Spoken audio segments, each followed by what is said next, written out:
بسم اللہ الرحمن الرحیم۔ شروع کرتا ہوں اللہ کے پاک نام سے جو بہت بڑا مہربان نہایت رحم والا ہے۔ تمام تعریفیں اللہ کے لیے ہیں جو آسمانوں اور زمین کا پیدا کرنے والا، تمام مخلوقات کا پالنے والا ہے، اور جس نے اپنے آخری کتاب قرآن پاک اور اپنے پیارے نبی محمد صلی اللہ علیہ وسلم کی عظیم تعلیمات کے ذریعے ہمیں صراط مستقیم پر چلایا۔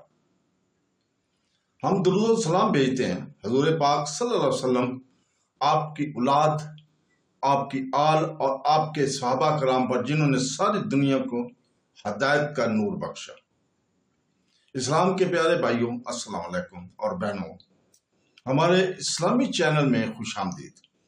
ہم نے قرآنی احکام اور مسائل پر قرآن اور حدیث کی روشنی میں بیانات کا ایک نیا پروگرام شروع کیا ہے۔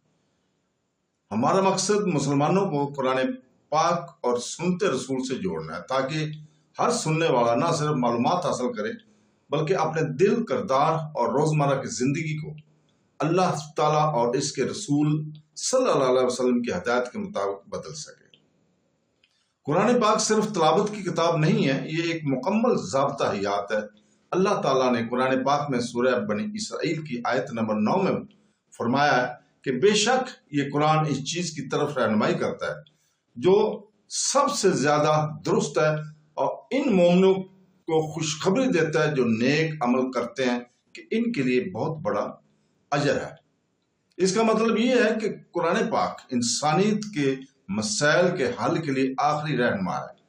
ذاتی چیلنجز ہوں، خاندانی مسائل ہوں، معاشرتی مسائل ہوں یا عالمی مسائل، قرآن اور سنت وقتی حکمت اور لازوال حل فراہم کرتے ہیں۔ اس پروگرام میں ہر بیان کا ایک مخصوص نمبر ہوگا۔ ہم قرآن پاک کے اہم احکام پر گفتگو کریں گے۔ ہم قرآن پاک اور حدیث نبوی سے قیمتی اسباق سیکھیں گے۔ اللہ تعالیٰ کے رسول پاک صلی اللہ علیہ وسلم اور آپ کے صحابہ کرام کی زندگیوں سے متاثر ہو کر واقعات کے ساتھ ساتھ حقیقی زندگی کے مستقل کا حل بھی سیکھیں گے، جن کا ہر مسلمان کو سامنا ہے۔ اس طرح ہر روایت ہمارے ایمان کے روزمرہ کے صبر کے لیے رہنمائی کی روشنی انشاءاللہ تعالیٰ بن جائے گی۔ مثال کے طور پر کچھ روایت اللہ تعالیٰ کے احکامات، قرآنی واقعات، تقوی کی اہمیت پر بحث کریں گی، جبکہ کچھ صبر، توکل، اللہ پر توکل یا اخلاص پر توجہ مرکوز کریں گی۔ ہم نماز، روزہ، صدقہ، خاندانی معاملات اور سماجی معاملات سے متعلق ضروری احکام کا بھی احاطہ کریں گے۔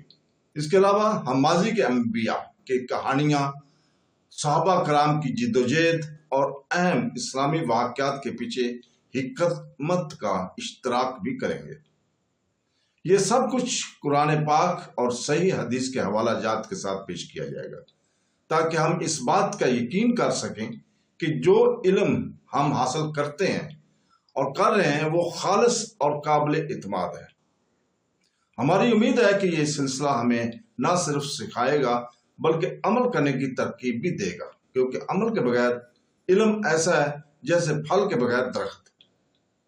صحیح بخاری حدیث نمبر 5027 میں رسول پاک صلی اللہ علیہ وسلم نے فرمایا، تم میں بہترین وہ ہے جو قرآن پاک سیکھے اور سکھائے۔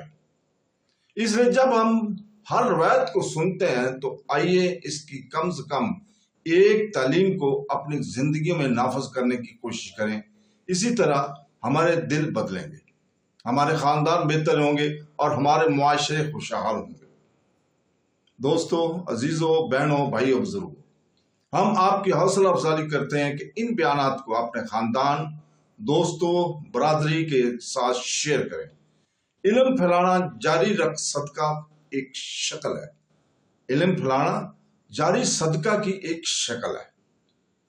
شاید ایک چھوٹا سا عمل کسی کی رہنمائی کا باعث بن جائے، اور یہ ثواب آپ کے اس دنیا سے جانے کے بعد بھی آپ کو ملتا رہے گا۔ ہم اللہ رب العزت سے دعا کرتے ہیں کہ وہ ہمارے اس سلسلہ کو تمام دلوں کے لیے روشنی کا ذریعہ، ہمارے گناہوں کی معافی کا ذریعہ اور ہمیں اپنے قریب کرنے کا ذریعہ بنائے۔ وہ ہمیں گفتار، فصاحت اور بلاغت میں اخلاص عطا فرمائے اور ہمیں عمل میں استقامت عطا فرمائے۔ تو دوستوں، بہنوں، بھائیوں، اس کے ساتھ آئیے مل کر اپنا سفر شروع کرتے ہیں۔ کل ہمارا پہلا بیان انشاءاللہ تعالی اسی وقت پاکستانی ٹائم کے مطابق ہوگا، علم، عکاسی اور تبدیلی کا سفر۔ یہ تو صرف شروعات ہے، اور آنے والی ہر روایت کے ساتھ ہم قرآن اور سنت سے مزید خزانے حاصل کریں گے۔ جڑے رہیں، سیکھتے رہیں، اور اللہ تعالیٰ آپ سب کو اپنی رحمت اور ہدایت سے نوازے، اور آپ سب پر اللہ تعالیٰ کی رحمت نازل ہوں۔ آمین ثم آمین۔ اللہ حافظ۔